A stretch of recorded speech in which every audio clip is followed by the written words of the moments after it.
나누기 위해서인데 또 한 가지 이슈가 되었던 것이 무엇이냐면 이 사람이 우리나라에 와서 호텔에서 20시간을 머무는데 서울에 있는 최고급 호텔을 2주 동안을 예약을 했습니다. 2주 동안 400개의 룸을 예약을 했습니다. 저는 이게 룸 하나 잡기도 힘든데 룸 400개를 잡았다는 걸 생각을 해보십시오. 얼마나 깜짝 놀랄 일 아니겠습니까? 그리고 모텔도 아니고 서울에 있는 최고급 호텔이라니 정말로 놀라운 일이죠. 근데 이제 기사에 나왔던 것이 무엇이냐면 이 호텔의 스위트룸이 한 2천만 원 정도가 된다고 해요. 1박에 2천만 원 정도. 근데 모든 게 400석을 스위트룸으로 잡지는 않았지만 거의 스위트룸 중심으로 잡았다고 하는데 그러면은 방 하나에 2천만 원을 400개를 2주 동안을 잡았다고 하면은 어쩌면은 이 불이면을 다 팔아도 이게 돈이 안 나올 정도로 어마어마한 그런 액수가 될 수 있습니다. 그러면서 이 사람에 대해서 주목한 것이 무엇이냐면 이 사람의 부에 대해서 이제 기사를 쓴 게 있어요. 근데 그 기사 내용이 무엇이냐면 이 사람의 자산이 2조 달러, 2조 원이 아니에요. 2조 달러예요. 2조 달러면은 하나로 계산하면 한 2,500조 원이 된다라고 하죠. 근데 여러분들 혹시 2,500억을 갖고 계신 분을 보신 적이 있습니까? 제 주변에는 뭐 100억, 200억, 300억 사실 우리 주변에는 몇백억 갖고 있는 사람도 보기 힘든데 2,500조를 가진 사람이 이 사우디 왕세자였습니다. 그러다 보니 최고급 호텔 400개를 2주 동안 잡은 거는 일도 아니었겠죠. 이 사람을 관점에서 보면은. 그래서 이 사람의 별명이 있어요. 이 사람의 별명이 무엇이냐면 미스터 에브리띵이에요. 제 영어 발음은 좀 안 좋아서 좀 가만히 들어주시면 좋겠습니다. 이 사람의 별명이 미스터 에브리띵인데 그 이유가 무엇이냐면 여러분들이 잘 알고 있듯이 에브리띵은 모든 것을 뜻하는 그 영어 단어이죠. 그러니까 이 사람은 세상의 모든 것을 다 할 수 있다라고 해서 별명이 미스터 에브리띵, 세상에 있는 모든 일을 다 할 수 있는 사람이라는 의미로 미스터 에브리띵이라는 그런 별명을 갖고 있는 사람이 이 사우디 왕세자였습니다. 근데 이런 기사를 보고 사람들이 생각할 때 어떤 생각을 하냐면 와 부럽다, 나도 저렇게 되고 싶다 라는 그런 생각을 할 수 있습니다. 그래서 많은 사람들이 이 사람의 부에 대해서 부러워하고 그 사람처럼 되고 싶어 하는 그런 사람들이 많이 있습니다. 저도 왜 이 기사를 받겠습니까? 너무나도 돈 많은 사람이 궁금해서 저도 이렇게 보게 되었는데 대부분의 사람들이 이런 세계 최고의 부자, 많은 부를 거느리고 세계 최고의 위치에 올라가는 것을 원하기 때문이라는 것이죠. 그래서 사회에서도 세상에서도 우리들에게 가르치는 것은 세계 최고가 될 것을 가르치고 또 많은 부를 가르친다, 많은 부를 누릴 것을 가르치고 있습니다. 여러분 혹시 베스트셀러를 검색을 해보신 적이 있으신가요? 이 베스트셀러를 검색을 해도 상위에 랭크된 책은 돈을 많이 버는 법, 잘 먹고 잘 사는 법 이런 것들이 세계 베스트셀러 1위, 2위 이렇게 들어가고 있습니다. 지금 현재 12월 둘째 주 베스트셀러 1위가 제목이 무엇이냐면 1,000원을 경영하라라는 그런 책입니다. 내용은 물론 안 봐도 알겠죠. 작은 돈이라도 이렇게 경영을 해서 활용해라 이런 내용일 텐데 그만큼 세상에서 우리에게 가르쳐주는 것은 돈을 많이 벌고 세계 최고가 될 것을 이렇게 이야기를 하고 있습니다. 사회에서는 이런 것들을 가르치지만 우리가 믿고 있는 이 예수님, 우리가 보고 있는 성경에서는 돈을 많이 벌어라, 세계 최고가 되어라, 세계 최고가 돼서 많은 부를 누리면서 평안하게 살아라, 모든 것을 다 누리면서 살아라 이런 말씀을 가르쳐주고 있지 않습니다. 우리가 보고 있는 이 성경책에서 계속 이야기하는 것, 그리고 사도행전을 통해서 우리가 사도 바울을 통해서 배웠던 것이 무엇이냐면 겸손이었습니다. 자신을 낮추고 하나님 앞에서 자신을 희생하고 섬겼던 것을 이 사도 바울이 가르쳤고 그 이전에 예수님께서 몸소 보여 가르치셨고 그것을 제자들에게 가르쳐 주셨습니다. 그런데 이때나 지금이나 사람들의 생각은 내가 어떻게 높은 자리에 올라갈까? 내가 어떻게 최고의 자리에 올라갈까? 내가 어떻게 많은 부를 누리며 살 수 있을까? 그런 고민들이 오늘도 가득하고 옛날에도 가득했답니다. 이 예수님의 제자들, 여러분들 어떻습니까? 여러분들의 생각은 어떻습니까? 많은 부를 누리고 세계 최고가 되는 것을 원합니까? 여러분들의 자녀가 세계 최고가 되는 것을 원합니까? 아니면 여러분들이 세계 최고가 되는 것을 원합니까? 이런 생각을 다 갖고 계실 텐데 이 생각들이 여러분들에게만 아니라 옛날에도 그랬다는 것이죠. 예수님의 제자들이 예수님의 가르침을 들었으면 조금 더 괜찮았을 거라 생각이 들 수도 있지만 이 예수님의 제자들도 이 생각을 하고 있었습니다. 그래서 오늘 말씀 18장 1절부터 보면은 이렇게 말씀을 기록하고 있습니다. 그때 제자들이 예수께 나와 이르되 천국에서는 누가 크니까?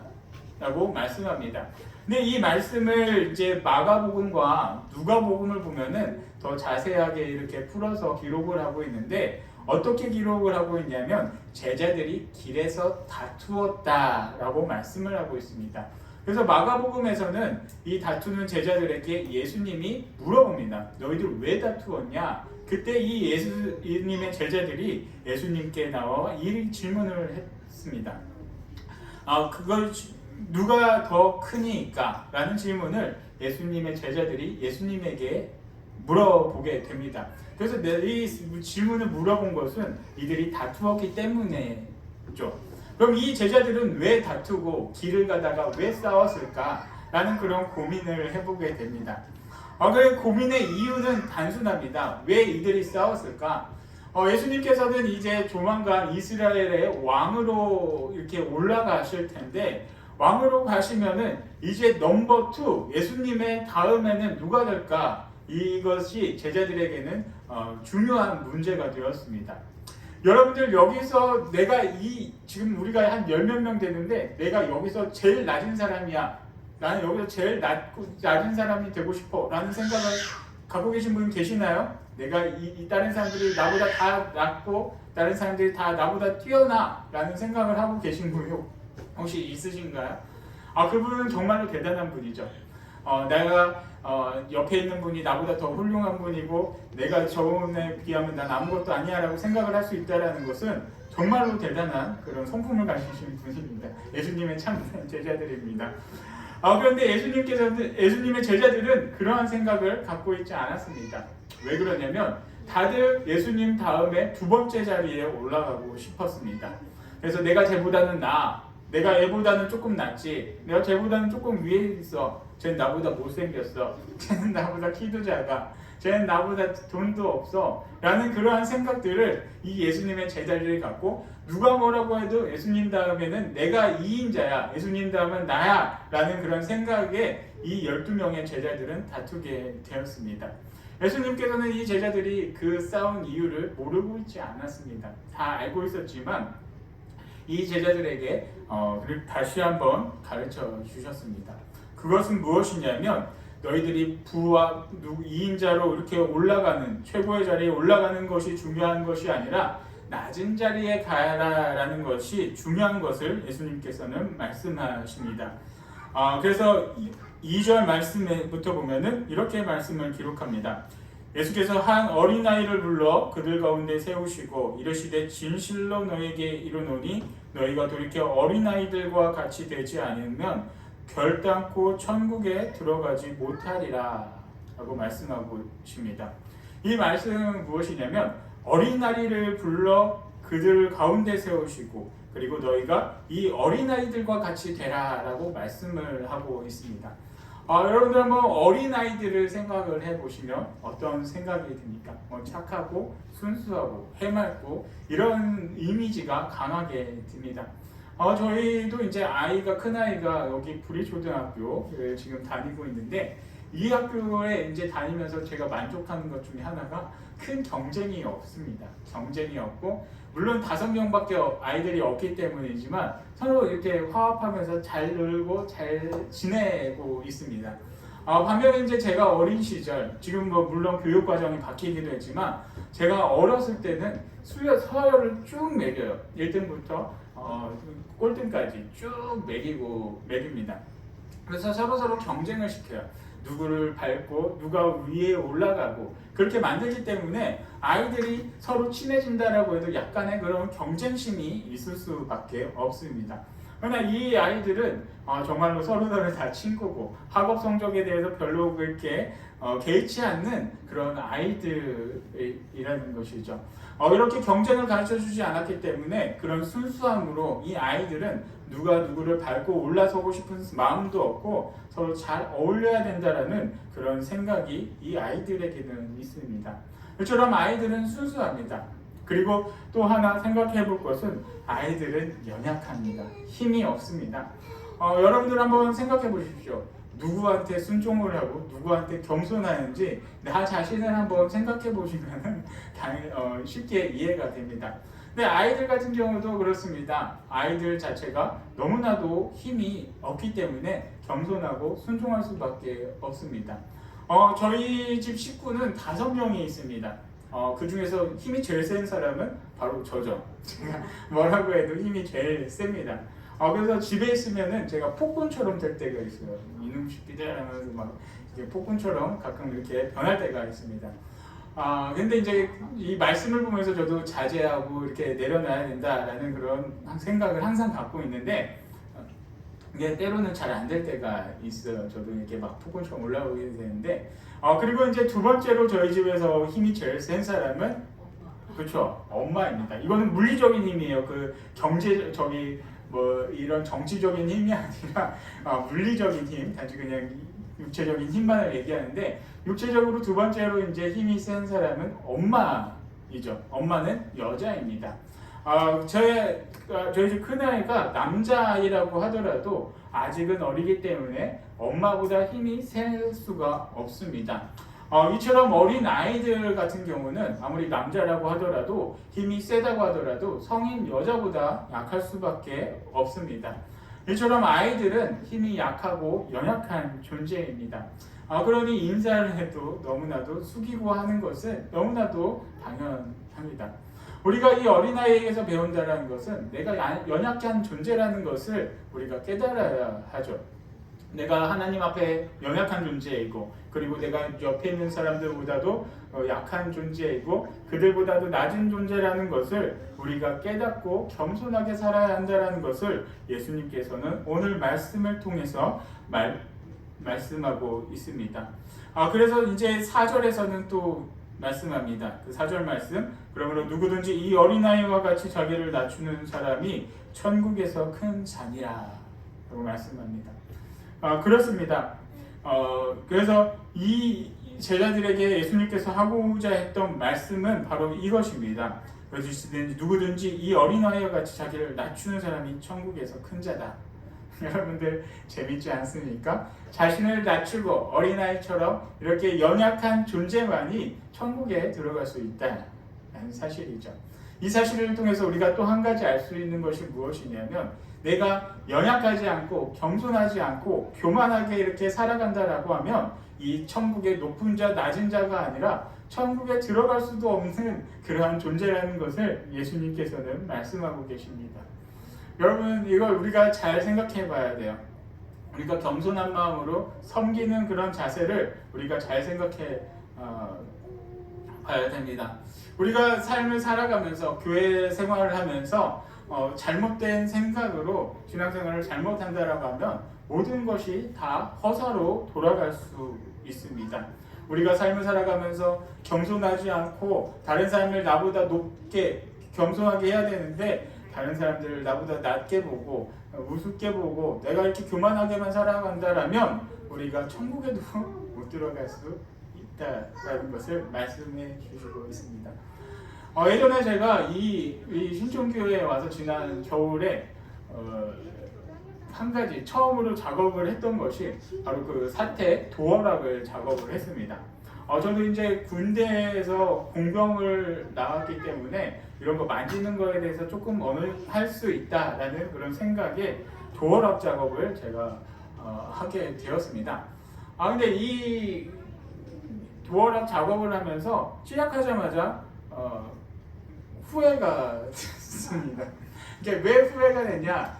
저는 이제 집에 그 드릴 같은 것도 있고 이런 장비들을 보면서 어렵지 않게 할 수 있겠구나 라고 해서 이렇게 시작을 했는데 생각보다 문이 뚫리지 않았습니다.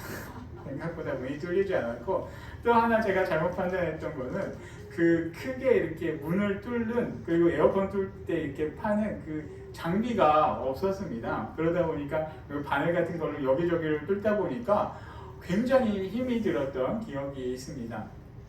그리고 또 지난 겨울이라고 말씀드렸지만 이 겨울에 또 밤 안 뚫리다 보니까 저녁 6시부터 12시, 1시까지 밖에서 혼자 이거를 하고 있었습니다.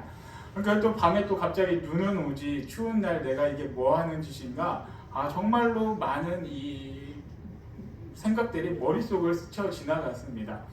그래서 어떻게 이렇게 다 끼워놨고 이렇게 조립을 했다 싶었는데 이 도어락이 이제 작동이 되지를 않는 거예요. 그래서 왜 안 될까 이렇게 찾아보니까 제가 선하나를 아니었습니다. 선하나를 아니었으니 이걸 또 해치하고 또 더 많은 그런 많은 또 고생이 이렇게 노력이 또 들어가야만 했습니다. 그래서 다시 이것을 열고 그것을 연결하고 그때 이제 이 도어락이 이제 작동이 잘 되게 되었습니다. 그처럼 이 도어락을 작업했을 때처럼 선 하나 연결을 하지 않았을 때 이게 작동되지 않았던 것처럼 우리의 인생도 그렇습니다. 이게 선 하나가 별거 아니라고 생각하지만 그 선이 아니어져서 문이 작동하지 않은 것처럼 우리가 신앙생활을 하는데 가장 중요한 것은 경손입니다. 하나님 앞에 경손하고 내 이웃 가운데 경손하고, 그리고 그 경손 가운데 우리가 또 중요하다는 것이 사랑이 필요합니다. 내 이웃을 사랑하는 마음, 그리고 하나님을 사랑하는 마음으로 우리는 철저하게 낮은 자의 모습으로 겸손하게 살아가야 합니다. 그것이 예수님께서 우리들에게 가르쳐 주신 그 말씀입니다. 우리가 지금 대림절 3번째 주간을 보내고 있습니다. 예수님께서는 어떤 분이십니까? 하나님이십니다. 성자 하나님으로서 이 땅에 오신, 인간의 몸을 입고 오신 분이 그 예수님이 바로 하나님이십니다. 예수님의 그 상황만을 생각해 볼 때 어떻습니까? 하나님인데 굳이 이 땅에 올 필요가 있었을까 생각이 듭니다. 우리가 인생을 살아가면서 어떤 마음이 듭니까? 이 육신이 너무나도 불편할 때가 있죠. 때로는 밥도 3끼를 다 먹어야 되고, 화장실도 가야 되고, 또 잠도 자야 되고, 때로는 몸이 조금이라도 아프면 너무나도 불편해서 거동하기가 힘듭니다. 근데 예수님께서는 이런 게 다 필요가 없으신데, 이런 고통을 받을 필요가 없으신데 인간을 사랑하셔서 인간의 몸을 입고 이 땅에 오셨습니다. 그런데 또 중요한 거는 하나님이시라는 거죠. 하나님께서 어떻게 감히 하나님께서 이렇게 천하고 천한 인간의 몸을 입고 이 땅에 오셨습니까? 여러분들 입장을 바꿔놓고 한번 생각해 보세요. 여러분들이 하나님이 아니니까 그냥 입장을 더 바꿔놓고 생각해서 여러분들 가정에 있는 개나 고양이처럼 여러분들이 살아간다라고 생각을 해보세요. 그러면은 이렇게 살고 싶은 사람은 아무도 없을 겁니다. 근데 예수님께서는 자신의 모든 것을 버리고 철저하게 겸손하게 낮은 자의 모습으로 이 땅에 오셨습니다. 그리고 그의 제자들에게도 가르쳐 주십니다. 바로 겸손을 가르쳐 주십니다. 어린아이처럼 되라. 너희가 남을 더 높게 여겨라. 그리고 너희들 높은 자리에 올라가려고 싸우지 말아라. 라는 것을 예수님께서는 철저하게 가르쳐 주십니다. 우리가 또 마태복음 6장 24절에서도 또 말씀하고 있습니다. 너희가 세상과 하나님을 같이 섬기지 못할 것이다. 그래서 예수님의 가르침은 세상의 높은 자리에 올라가고 높은 곳에 올라가서 모든 것을 다 하나님처럼 살아가라는 것을 가르쳐 주신 것이 아니라 바로 철저하게 낮은 자의 모습으로 그것을 가르쳐 주시고, 또 예수님께서 몸으로 모든 것을 보여주셨습니다. 사랑하는 성도 여러분, 여러분들에게도 이런 것이 몸에서 배워져 나오기를 원합니다. 내가 이 세상을 살아가면서 높은 자리에 올라가려고 이렇게 애쓰는 것이 아니라 남을 섬기는 자세로 여러분들이 살아가길 바랍니다. 이웃을 사랑하는 마음으로, 하나님을 사랑하는 마음으로 이웃을 섬기십시오. 하나님을 섬기십시오. 그때 여러분들의 인생의 종착지, 바로 하늘나라, 천국에서 큰 자가 여러분들의 자리가 될 것입니다. 여러분들 인생은 정말 짧습니다. 정말 짧습니다. 지금까지 이렇게 돌아보면 여러분들 생각할 때도 너무나도 짧은 거 다 잘 아시리라 생각드는데, 이 짧은 인생을 살아갈 때 여러분들 어떤 것을 원하며 살아가겠습니까? 정말 고귀한 것보다 높은 그런 은혜들, 하나님을 사랑하면서 철저하게 이 땅에서 낮은 자의 모습으로, 겸손한 모습으로 하나님의 모습을 보여주며 살아가는 모든 성도님들이 되기를 축복합니다. 다 같이 찬송가 114장으로 하나님께 영광을 돌리겠습니다.